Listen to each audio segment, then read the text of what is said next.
गरीब बहू के चटपटे राजमा चावल। राधिका बेटा, जन्मदिन की सारी तैयारियां हो गई ना? तुम्हें तो पता है ना कि आरव कितना नखरीला है। अरे हाँ माँ जी, उसको मुझसे बेहतर कौन जानता है, आप फिक्र मत कीजिए। आज राधिका के बेटे आरव की जन्मदिन पार्टी थी। राधिका किचन में तैयारी कर रही थी, तभी आरव वहां आता है। अरे मम्मा, मेरी फेवरेट राजमा चावल, वो भी आपके हाथों वाले, वो रेडी हुए? अरे हाँ माय मंकी, तेरे फेवरेट राजमा चावल मैं कैसे भूल सकती हूँ, वो भी तैयार हैं। उसी समय रसोई में राधिका के ससुर संतोष भी आ जाते हैं। अरे वाह बहू, वाह बहू, आखिर बहू हो तो ऐसी। हमारी बहू ने सब कुछ कितना अच्छे से संभाल रखा है। अरे भाई, आखिर बेबी किसकी है? अरे नहीं नहीं, भाभी तो हमारी है। क्यों भाभी? अरे नहीं नहीं, भाभी तो हमारी ही है। क्यों भाभी? अरे बस आप लोग अब मेरी तारीफ करना बंद भी करोगे? चलो चलो, देखो मेहमान आ गए हैं। राधिका के कहने पर सभी लोग बाहर आते हैं। अरे राधिका बहू, देखो तुम्हारे मायके वाले भी आ गए। आइए समधी जी, समधन जी, आने में कोई समस्या तो नहीं हुई? अरे नहीं नहीं भाई साहब, सब आपका आशीर्वाद है। और बहन जी कैसी हैं आप? आपकी लाल बनारसी साड़ी तो आप पर बड़ी जच रही है। कहाँ से लिया? अरे बहन जी, अभी सूरत गए थे ना, वहीं से लाए हैं। आप आइए, बैठिए। राधिका अपनी मम्मी पापा के गले मिलती है। तभी अरे और साले साहब, क्या चल रहा है?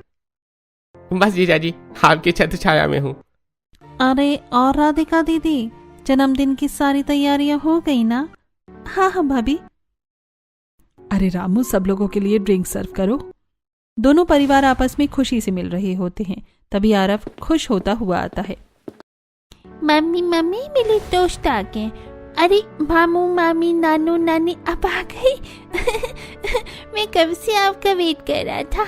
चलो मैं आपको अपने दोस्तों से मिलवाता हूँ। ऐसा कहकर आरव सबको अपने दोस्तों के पास लाता है। मम्मी पापा, ये सुमाइश है, ये नित्या, ये वंश, ये हर्षुल और ये मिश्री। हैप्पी बर्थडे आरव, देख मैं तेरे लिए ना इतना बड़ा गिफ्ट भी लेकर आया हूँ। तूने अपनी मम्मी से राजमा चावल बनवाए है ना? वही तो पहले मेरा दोस्त है, मुझे खिलाएगा ना? अरे अरे अरे, चलो सब बच्चे अंदर चलो, सभी के लिए राजमा चावल बनाए हैं मैंने। राधिका बच्चों को समझाकर अंदर ले जाती है। अरे चलो चलो सब लोग चलो, अब केक काटने का टाइम हो गया है। हमारा आरव इस बार 5 साल का हो गया है, तो इस बार मैंने स्पेशल 5 लेयर वाला केक मंगवाया है। पापा, अरे पापा वाह, इतना बड़ा केक। थैंक यू पापा, आई लव यू पापा, आप वर्ल्ड के सबसे बेस्ट पापा हो। आरव ने राहुल को जोर से हक कर लिया। अरे अब चलो चलो, जल्दी से केक कट करो। आज मैं अपने आरव को बहुत स्पेशल गिफ्ट देने वाला हूँ।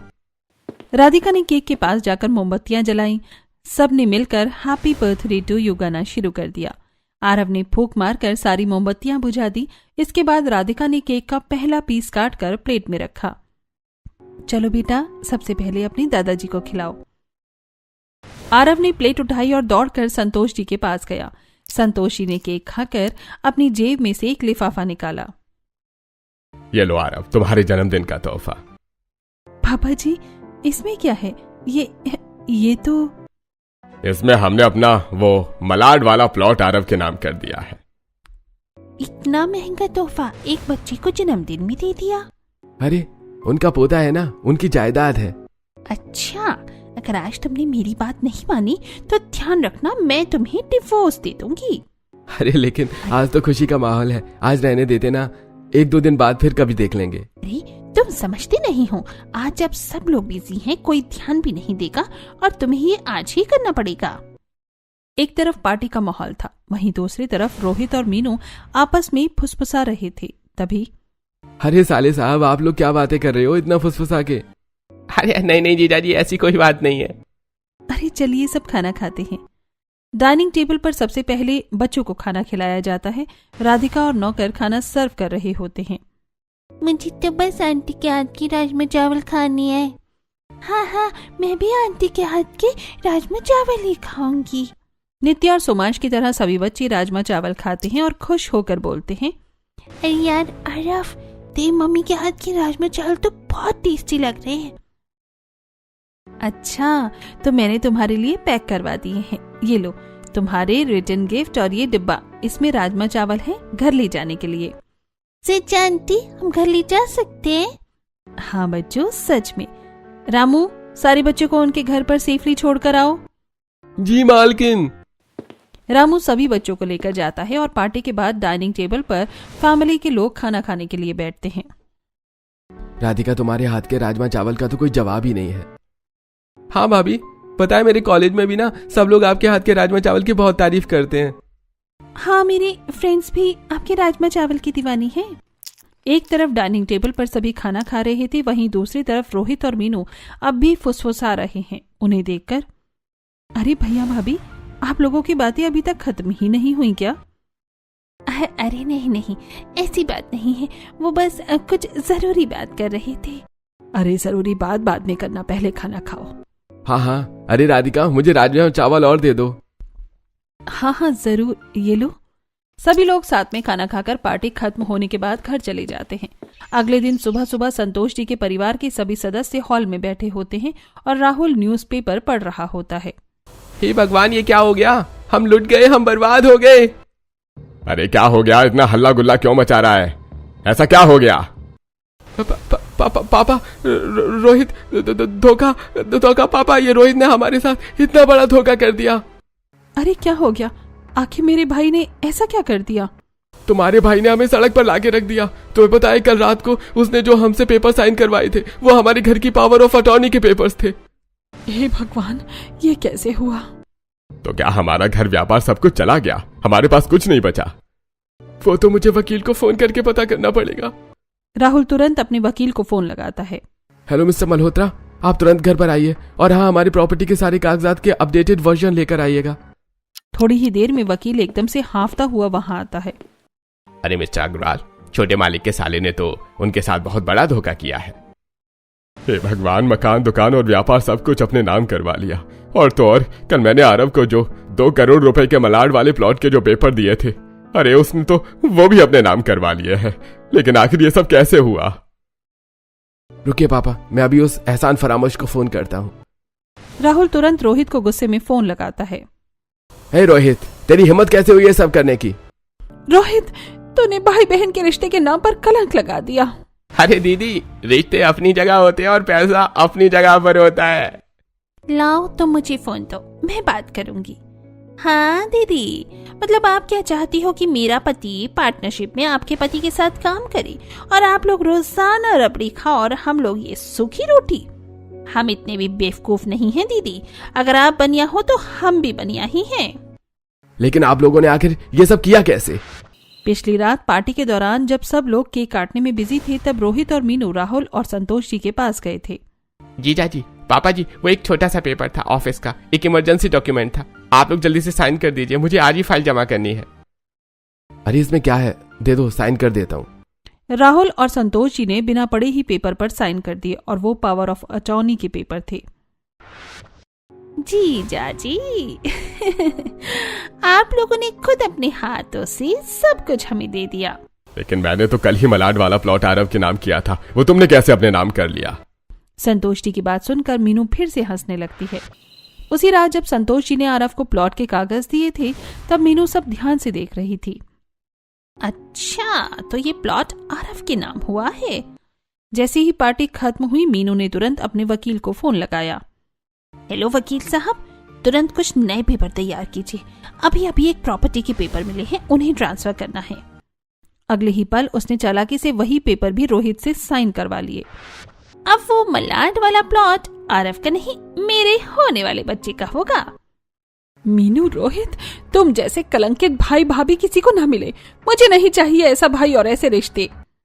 हमें भी ऐसे रिश्ते नहीं चाहिए। और हाँ, 2 दिन के अंदर वो घर खाली कर देना। इतना कहकर मीनू फोन काट देती है। देखा, तुम्हारे भाई की करतूत, तुम्हारी वजह से हमारा सब कुछ चला गया। भाभी, आपके मायके वालों ने हमें सड़क पर ला दिया। सभी लोग राधिका को दोष देने लगते हैं। राधिका रोने लगती है। तभी संतोष जी गुस्से में उठ खड़े होते हैं। बस करो तुम सब, उसे क्यों सुना रहे हो? उसमें राधिका की क्या गलती? हम सड़क पर आए हैं, लेकिन वो भी तो सड़क पर आ गई है। संतोष जी की बात सुनकर सबकी आंखें झुक जाती हैं। 2 दिन बाद अग्रवाल परिवार अपना घर छोड़ने की तैयारी कर रहा था। माँ, मुझे नहीं पता था भाई और भाभी ऐसा करेंगे। बेटा, हमें भी नहीं पता था। ये सब तुम्हारी भाभी का किया धरा है। उसी ने रोहित को भड़काया है। लेकिन माँ, ऐसा भी क्या भड़काना कि भाई अपनी बहन का सब कुछ छीन ले। तभी राहुल पास आता है। मैंने ही गलती की। मैं ही साझेदारी में तुम्हारे भाई को बिजनेस में लाया था। नहीं राहुल, अब जो हो गया सो हो गया। अब हमें आगे देखना होगा। अरे हम लोग यहाँ नहीं रहेंगे। पापा सही कह रहे हैं। यहाँ अगर हम कोई छोटा मोटा काम भी करेंगे तो लोग बातें बनाएंगे। सच कह रहे हो बेटा।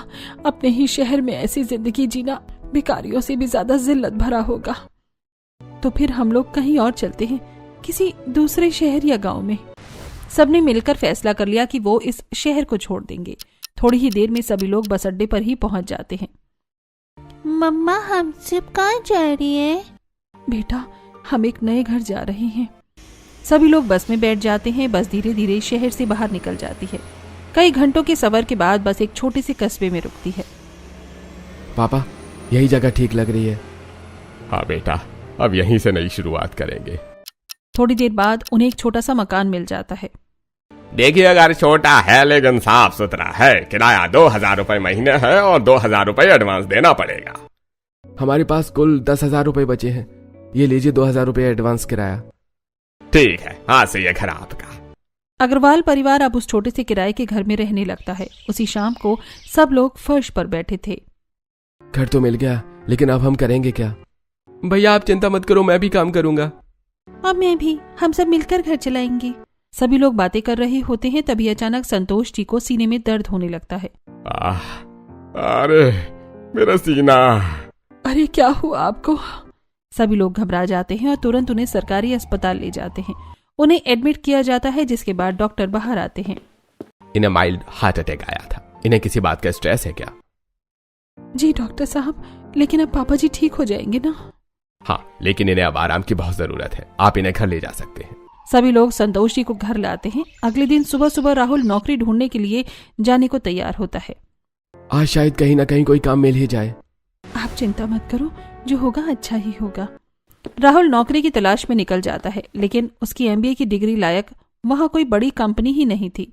तेज गर्मी में पसीने में तरबतर वो कई जगह पर काम मांगता है, लेकिन कोई उसे काम नहीं देता।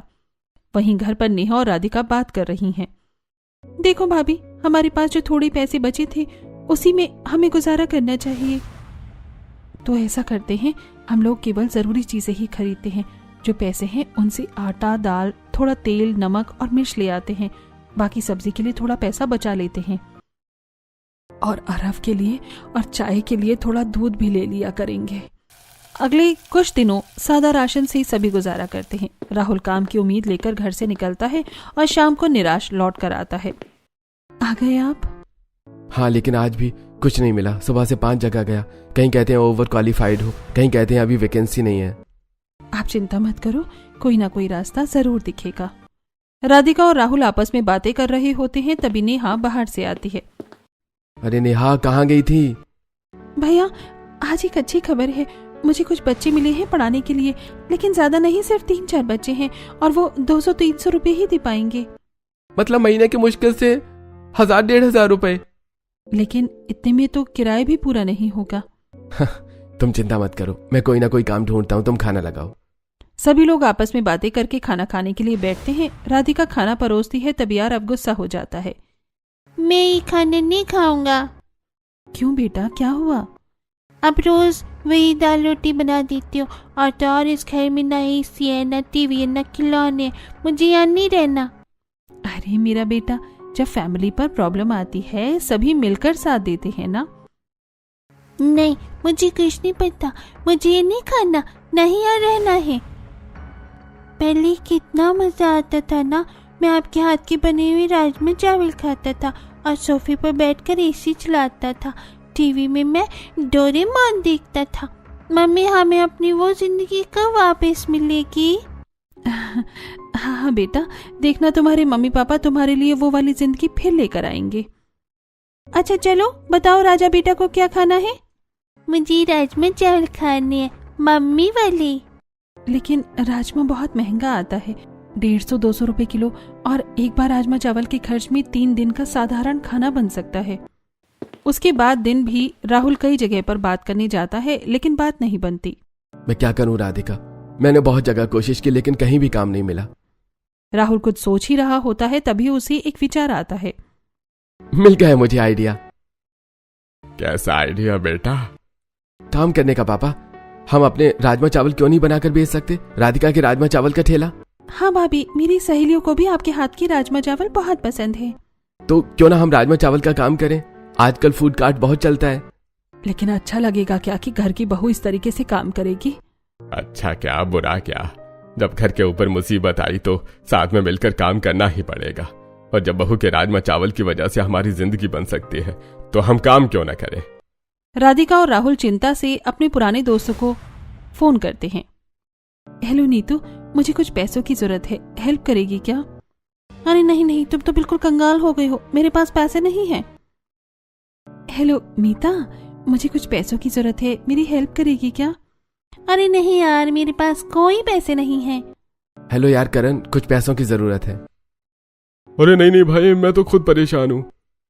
राधिका और राहुल दोनों के ही दोस्त उनकी मदद करने से मना कर देते हैं। अरे यार कोई मदद करने वाला नहीं है, अब हम क्या करेंगे? राधिका और राहुल दोनों परेशान हो रहे होते हैं, तभी राधिका की नजर अपने हाथों में पहनी हुई एक अंगूठी पर पड़ती है।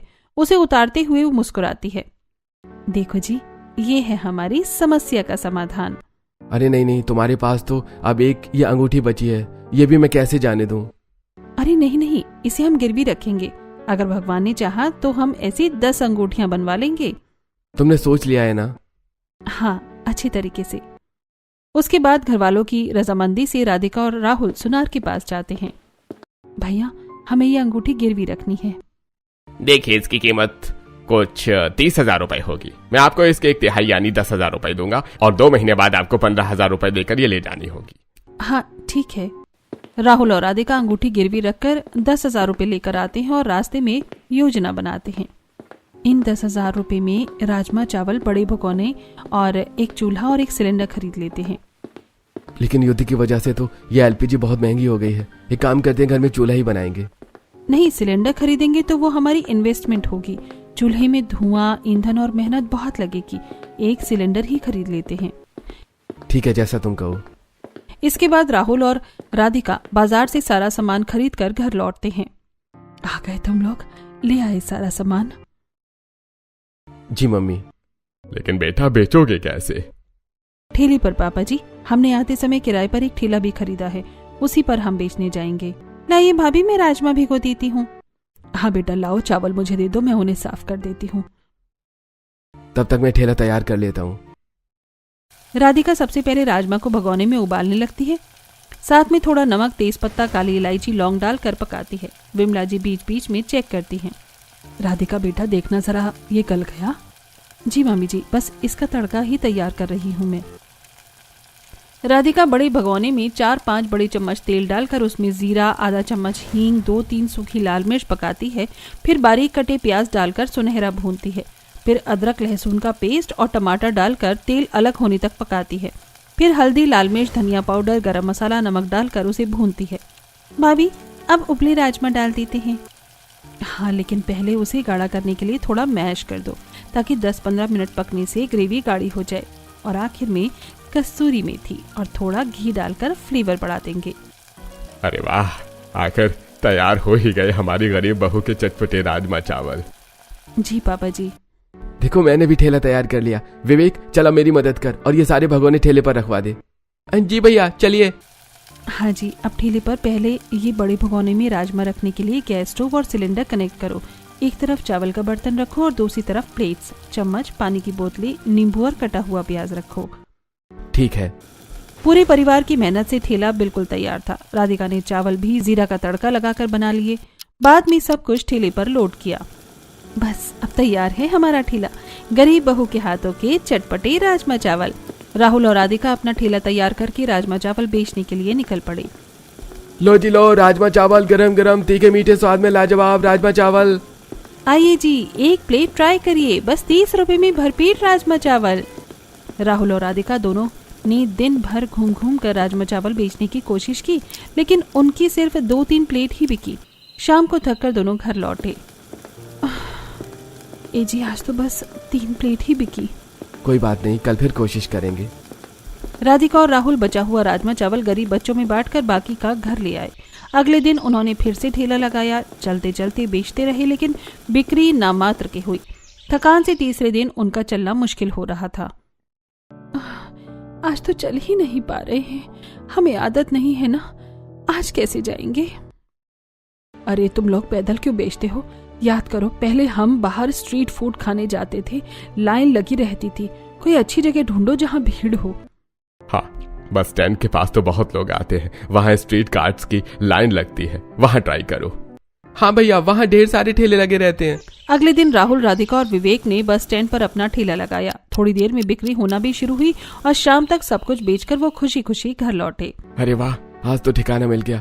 ग्राहक भी बनने शुरू हो गए हैं। गरीब बहू के चटपटे राजमा चावल सबको पसंद आ रहे हैं। सभी खुश थे। अगले दिन उन्होंने फिर चटपटे राजमा चावल बनाए, लेकिन जैसे ही ठेला लगाने लगे वहाँ पुलिस आ गई। अरे यहाँ हफ्ता लगता है, 10,000 रुपए पहले दो तभी ठेला लगेगा। साहब जी, हम अभी शुरू ही किए हैं, 1 हफ्ते काम करने तो कमाई होगी तो दे देंगे। नहीं, पहले हफ्ता फिर ठेला, वरना हटाओ यहाँ से। राहुल को मजबूरी में ठेला हटाना पड़ा। दोनों उदास घर लौटे। आप क्या करेंगे जी? कोई नया ठिकाना ढूंढने चलेंगे, अभी सो जाते हैं। पूरा परिवार फिर से बचे हुए राजमा चावल खाकर सो गया। अगले दिन घूमते घूमते दोनों एक जगह पहुंचे जहां पहले से ही एक छोले चावल का और दूसरा कड़ी चावल का ठेला लगा था। उनके पास गरीब बहू के चटपटे राजमा चावल का ठेला भी लग गया। तभी दूसरे दुकानदार बोले, अरे भाई, आज के जमाने में कौन खाता है ये राजमा चावल? यहाँ छोले चावल और कड़ी चावल चलते हैं, ग्राहक वही खाते हैं। हाँ भाई, हम भी देखते हैं कितने दिन टिकेंगे ये। राधिका राहुल ने ठेला लगाया, लेकिन सिर्फ 1-2 लोग ही आए, खाकर तारीफ की और चले गए। शाम को राधिका और राहुल दुखी मन से घर लौटे। तभी आरव दौड़ कर आया। मम्मी पापा, आप उदास मत होना, मैं आपकी राजमा चावल खरीदूंगा। देखो दादाजी ने मुझे आज 1 रुपया दिया है। राधिका ने आरव को गले लगाया। तभी नेहा के दिमाग में एक आइडिया आया। अरे, एक आइडिया आया है, आजकल यूजर जनरेटेड कंटेंट चलता है। वो क्या होता है? कल मैं आरव को लेकर आपके पास आऊंगी। आरव जिद करेगा कि मुझे राजमा चावल चाहिए, मैं कहूंगी नहीं, छोले चावल खाओ। वो जिद करेगा, फिर मैं तुम्हारे ठेले से ही खरीदूंगी और जोर जोर से तारीफ करूंगी ताकि लोग देखें और आकर्षित हों। हाँ, ये तो अच्छा प्लान है, चलो ट्राई करते हैं। अगले दिन राधिका और राहुल बस स्टैंड पहुंचे। थोड़ी देर में नेहा आरव के साथ वहां आई और आरव ने जोर जोर से जिद शुरू कर दी। नहीं बुआ, मुझे राजमा चावल चाहिए। अरे बेटा, यहाँ छोले चावल हैं, खा लो ना। नहीं, मैं तो राजमा चावल ही खाऊंगा। आरव को जिद करता देखकर आसपास के लोग मुड़कर देखने लगे। कुछ बच्चे भी वहां आ गए। पापा, मम्मी भी राजमा चावल खाना है। पापा, मुझे भी राजमा चावल खाना है, कड़ी चावल नहीं। नेहा का प्लान काम कर रहा था। राधिका और राहुल ने जब नेहा और आरव को राजमा चावल दिए, खाने के बाद वो बोले, अरे वाह, ये राजमा चावल तो बहुत ही टेस्टी है, आप भी खा के देखो।